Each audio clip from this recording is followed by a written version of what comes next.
I never thought being too loyal could ruin your career, until HR made it sound like a threat. That's how my story begins, not with a pink slip or a scandal, but with a meeting in a glass-walled conference room that smelled faintly of burnt coffee and fear. My name's Elena Ward, Senior Compliance Analyst at Halden Dynamics, a company that sells itself as redefining corporate ethics. I used to believe in that slogan. I lived it. My co-workers joked that if the company had a heartbeat, I was its pulse. I stayed late, volunteered for audits, even covered for my boss when he forgot to submit quarterly reports. That boss, Michael Trent, was everything the company idolized. Charismatic, sharp, the kind of man who could charm a boardroom into applause. To me, he was a mentor and, honestly, a friend. He once told me, "Loyalty, Elena, is what keeps this place alive. Never forget who signs your paycheck." Back then, I thought it was advice. Now I know it was a warning. The HR meeting happened on a grey Tuesday. I was pulled from a data review and told, "We just need to have a quick chat." The HR manager, Dana, smiled too wide, that corporate smile that hides something sharp behind it. "Elena," she began, "we've noticed you've been a little too thorough in your reporting lately." Too thorough? I stared at her, confused. "You mean I'm catching issues before they become violations?" She folded her hands. "Let's just say some of those issues don't need to go beyond this office. It's about company loyalty. We trust our team to handle things internally." Internally. That word echoed in my head long after I left the room. Michael caught up with me later in the hallway, his tone gentle, almost paternal. "Hey, don't take Dana's words personally," he said. "She's just protecting the brand. You and I, we know what really matters." He smiled that practice smile again. I wanted to believe him. I needed to. Halden Dynamics wasn't just my job. It was my identity. I'd built my career there, built friendships, built trust. But that night, as I sat in my apartment surrounded by stacks of compliance files and a laptop that still hummed with pending reports, I noticed something strange. A set of invoices I'd flagged for irregularities. Missing. Deleted from the internal server. No record. No trace. At first, I thought it was a glitch. But the next morning, when Michael's assistant avoided eye contact and HR conveniently lost my access to the audit system, something deep inside me shifted. Loyalty wasn't what they wanted. Silence was. And for the first time, I started wondering what, or who, they were trying to hide. It started with a flicker on my screen, a file that existed 1 second, gone the next. At first, I blamed my own exhaustion. After all, I'd been working late every night that week, chasing discrepancies that seemed to vanish whenever I got close. But when I reopened the report, it wasn't just missing, the entire folder was renamed. The date was changed. The digital fingerprint had been wiped clean. Someone had gone through great lengths to make it look like those invoices never existed. The next morning, I brought it up to Michael. He was in his office, corner view, sunlight spilling across polished wood and the faint hum of jazz from his Bluetooth speaker. He looked relaxed. Too relaxed. "Michael, I think someone's tampered with our audit records," I said. "Those supplier invoices from Halden Energy Division, they're gone." He didn't even look surprised. He just leaned back, twirling his pen between his fingers. "Elena, you're chasing ghosts again," he said lightly. "We migrated systems last week. Things disappear during transfers all the time. But the metadata." He cut me off with a smile that didn't reach his eyes. "You're one of our sharpest analysts. Don't get caught up in the noise. Focus on what matters, keeping our clients confident." I wanted to believe him. God, I did. But something about the way he said keeping our clients confident made my skin crawl. Later that day, I overheard something. Not much, just a whisper as I passed the break room. HR manager Dana and Michael were talking in low voices. Dana said, "She's getting too close again." And Michael replied, "Then make sure she stays loyal." They didn't see me standing there, frozen by the doorway. When Dana noticed me a moment later, she smiled that same too wide smile. "Elena, coffee. You look exhausted. Try not to overdo it. You've been such a team player lately." That night, I couldn't sleep. Every word they'd said replayed in my head. Too close again. Again. What did that mean? I told myself I was imagining things. Maybe it was stress. Maybe I was mishearing. But the next morning, Michael's tone toward me had changed, subtle, but sharp at the edges. My usual reports were suddenly unnecessary. My access to financial databases temporarily limited for maintenance. And then there was the email. It came from an untraceable internal address. No name, no signature, just a subject line. Stop digging. My hands went cold. I stared at the screen for a long time before deleting it. I didn't tell anyone. Not yet. Because part of me, the loyal part, still believed that Michael wouldn't betray me. That this was all some misunderstanding. But deep down, in the quiet spaces between logic and fear, I could feel something unraveling. Not just at Halden Dynamics, but inside me. It was the kind of betrayal that didn't explode. It leaked, slowly, like gas in a closed room. Invisible. Deadly. For weeks, I'd been locked out of more and more systems, my security clearance quietly downgraded. I told myself it was an IT glitch, that Michael would fix it. But the truth came to me in the most ordinary way possible, through a company-wide announcement. Halden Dynamics receives prestigious Ethics Excellence Award for internal compliance leadership. And there, right beneath the headline, was Michael's smiling face, shaking hands with executives, accepting an award for my audit report. The same report I had written, built, and submitted. My name. Erased. The entire project now credited to him and his leadership team. It was my data, my words, my discovery of the discrepancies in supplier contracts that had saved the company millions. The files I thought were deleted, they'd been repackaged, sanitized, turned into a PR miracle. And the kicker. The award ceremony's theme was "Loyalty defines us." I stared at the press release until the words blurred. My pulse hammered in my ears. I felt something fracture, a mix of humiliation and disbelief so sharp it almost burned. When I confronted Michael in his office, he didn't even pretend to be shocked. "Elena," he said calmly, "you need to understand how corporate hierarchy works. I presented your findings because it's about the company, not individual recognition." I could barely breathe. "You stole my work." He leaned forward, voice low, almost pitying. "You were too focused on rules. I'm focused on results. And frankly, your obsession with procedure was becoming inconvenient." Then he gave me that same trademark smile. "But don't worry. I've spoken to HR. You'll get a loyalty bonus for your discretion." A loyalty bonus. As if money could erase betrayal.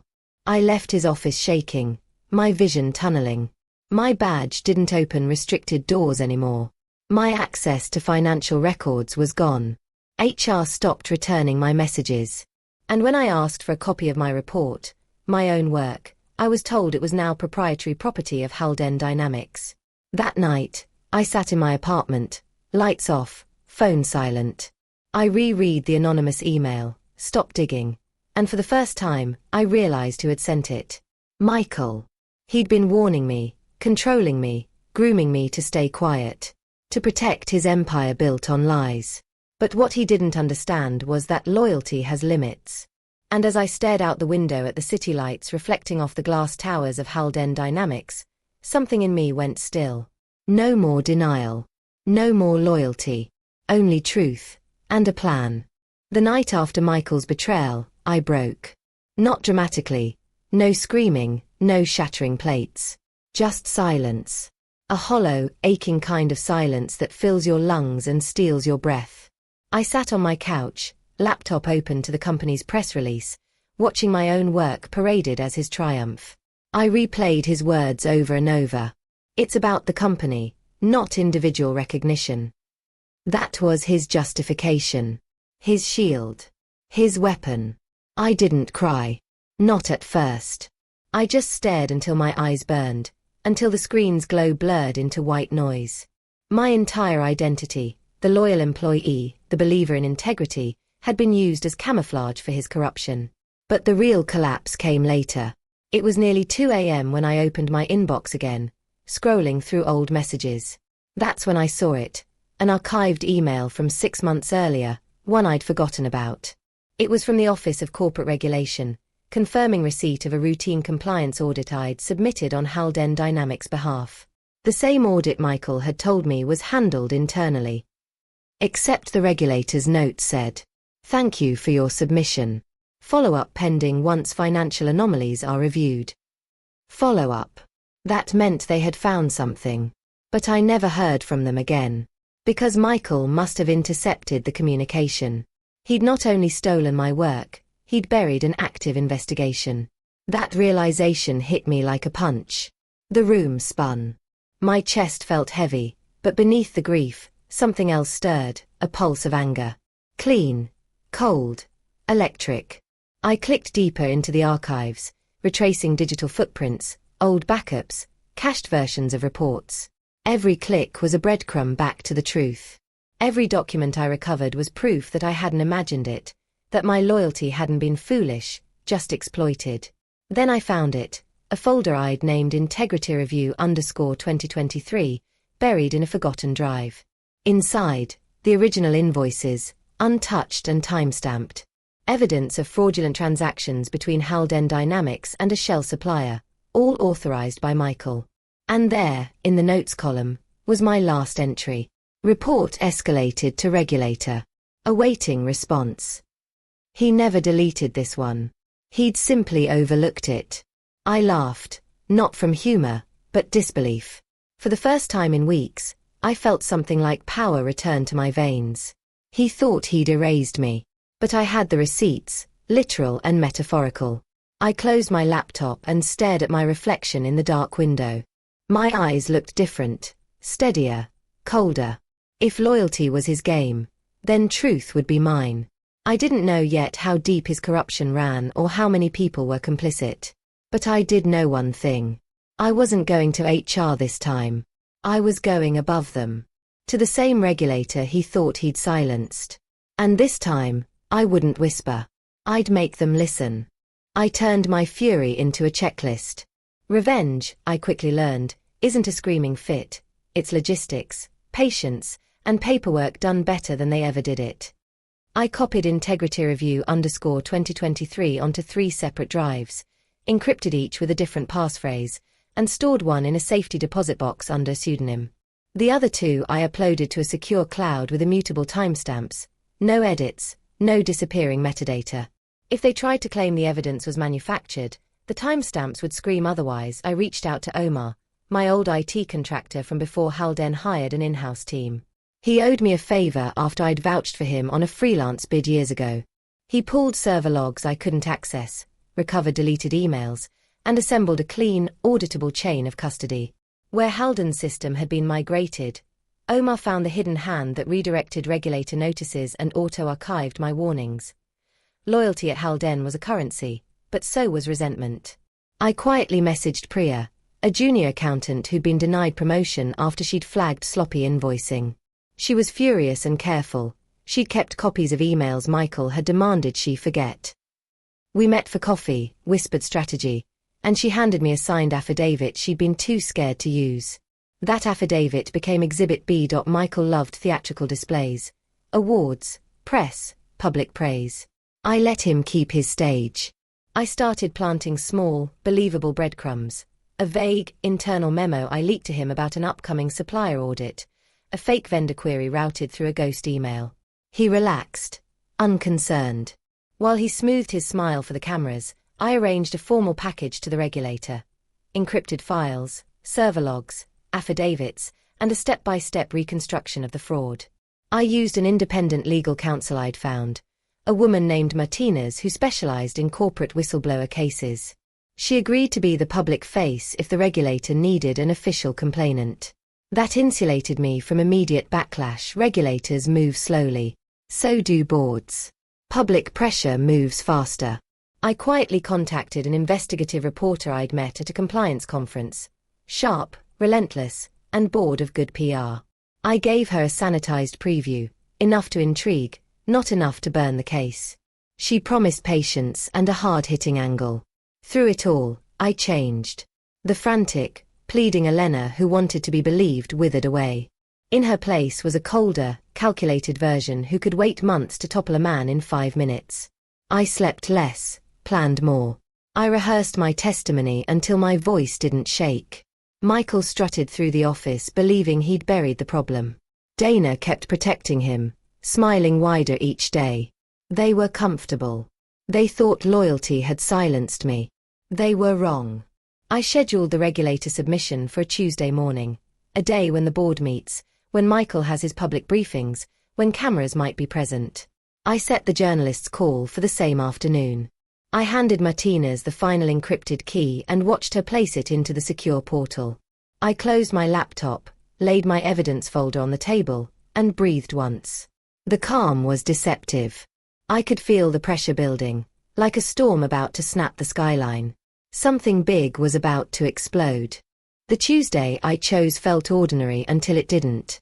I rode into the city watching the Halden Towers bloom out of fog like cut glass. The same skyline that had once felt like sanctuary now looked like a cage. Morning, the Regulator acknowledged receipt and announced a formal inquiry.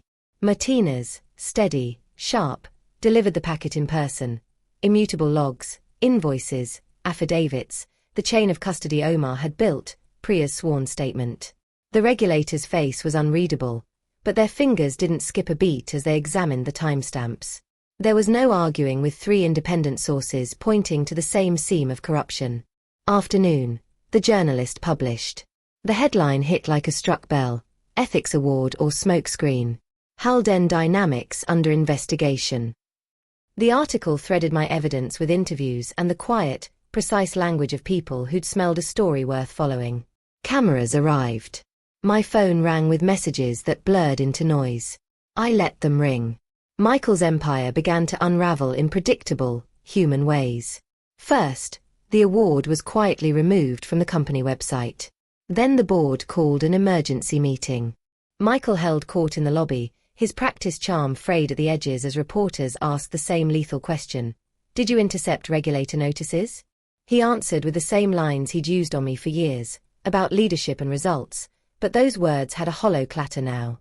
At the hearing, Martinez presented the evidence like a scalpel. Omar walked the room through server logs, showing how emails were rerouted and how files were altered. Priya testified, voice trembling at first, then calm. She read the emails Michael had sent ordering her to forget findings and praising her discretion. The anonymous internal memo, the one that told me to stop digging, was traced back to an account Michael controlled. The board watched, silent, as the architecture of his deceit unfolded in black and white. When the Regulator suspended Michael pending criminal referral, the cameras caught the exact moment his smile died. There was no dramatic outburst, no last-minute pleading. He looked smaller in person than he had in photos, a man unmoored from the very loyalty he'd weaponized. HR manager Dana, who'd stood beside him for years, found herself answering questions she could not spin away. Her too wide smile cracked into something like regret. The public consequences were surgical and inevitable. An internal audit, regulatory fines announced within weeks, a criminal probe opening doors into shell suppliers and diverted funds. Halden's stock dipped. Clients demanded transparency. Award plaques were physically taken down from the conference room wall, one by one, polished reputations stripped to reveal the rot beneath. But the most painful punishment wasn't money or titles. It was the silence. Boardrooms stopped applauding him. Former allies avoided eye contact. The man who'd preached loyalty discovered what his word had cost others: trust, careers, and dignity. He left the building flanked by security, the press flashes turning him into an unrecognizable silhouette. I stood across the lobby, watching him go. My hands were empty except for a small, folded copy of my original audit. I didn't cheer. There was no vindictive glee, only a slow, resonant quiet. He had wanted loyalty. He had tried to use it as armor. In the end, it was his undoing. Outside, the city hummed on, indifferent and vast. I exhaled, and for the first time since that grey Tuesday in HR, my breath didn't shake. Justice had arrived not as vengeance, but as consequence, precise, inevitable, and painfully deserved. You said. The news cycle moved on faster than I expected. Within 2 months, Halden Dynamics was a different world, quieter, brittle, stripped of its polished confidence. The loyalty defines us banners came down. HR replaced their email signatures with rebuilding trust. The irony wasn't lost on me. Michael Trent, once the face of corporate virtue, was now a case study in every ethics seminar from here to DC. His LinkedIn vanished. Rumor said he'd taken a settlement deal, no admission of guilt, just a clause banning him from corporate leadership for a decade. Dana from HR resigned for personal reasons and moved across the country. Poetic. Really. The people who once warned me about loyalty were undone by their own lack of it. For a while, I thought victory would feel louder, like applause, vindication, a movie ending. But real justice is quieter. It's the sound of peace returning in small, fragile doses.